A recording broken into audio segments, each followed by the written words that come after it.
The oyster is a great thing to eat. We should eat more oysters. Right. We should eat more clams. Florida, oddly, is an amazing sustainable seafood scene. You know, just the work that they do with the Florida stone crab, right? You know, that every year they just harvest like the left arm.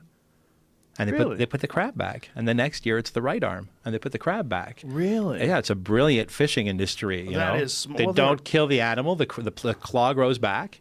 Right. And it's absolutely And they all fit brilliant. nicely on the plate, all side by side. I don't like that you're telling me something good about Florida. They have a great shrimping scene, they're actually leaders in sustainable seafood. Well, the seafood and fishing is such a gigantic part of their economy. It makes sense that they would do that. That's a smart thing. Yeah, grouper fishing down there is a giant part of their There's industry. a good book that was published a few years ago, The Big Oyster, I think, Mark Kurlansky.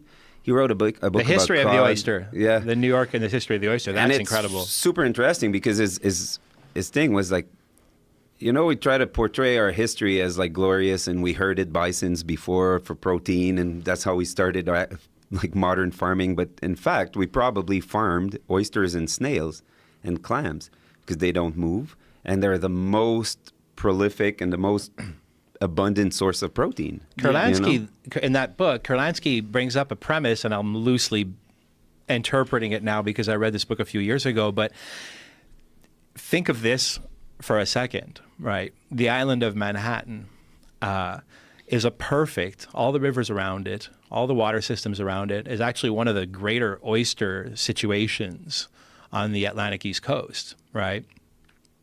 The reason that the population exploded in Manhattan in the early days was that any person could literally get off a boat, walk onto the island of Manhattan, homeless, broke, and sleep in an alley and walk down to the river and pick 5 oysters. A small oyster is 5 grams of protein, right? A medium oyster's got 10 grams of protein. So a completely destitute person could just eat 6 oysters a day, 3 oysters, and live again another day to find a job. So the population ultimately, New York City and its population was based on this this huge supply of oysters. Wow. Yeah. There was a free, available source of protein that will make you live another 24 hours. So if it takes you 3 days to find a job, 4 days to find a job, 20 days to find a job, you're not going to die because there's oysters. Look at this. And they found oysters. What is this from? Harlem River oyster. Oh, this is incredible. Yeah. There's actual islands that they thought were like geological formation that are made of oyster shells. This layers and layers of oyster shells. The article that Jamie put up is from Thrillist. Is that what it's from? Yeah. Pull up to the top so I can tell people the name of it is. Why oysters are ridiculously important to the history of New York City. And it's just showing all these ancient photos of mounds of oyster shells. And there's an amazing program today. Some of the areas, they take these giant cages. One oyster, if I'm correct, filters 4 metric tons of water per day. From what I understand, I might be wrong with my math. So take this, for instance, a caged box of thousands of oysters. There it is. There's the math. A single oyster can filter about 30 to 50 gallons of water every day. Loose math.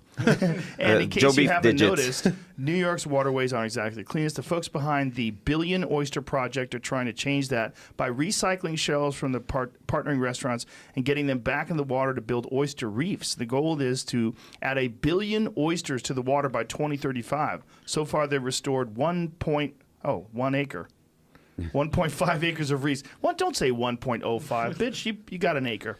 Oh, you just adding those extra 2 numbers. 1.05 acres of reefs and count 11.5 million newly grown oysters. But the oyster will clarify the water. It'll make a murky river clear again. Wow. But does that affect the taste of the oyster? They don't eat those oysters. I think those are pulled back into landfill after or mulched into gardens. Or for the shells farming. Again to re-put for more reefs.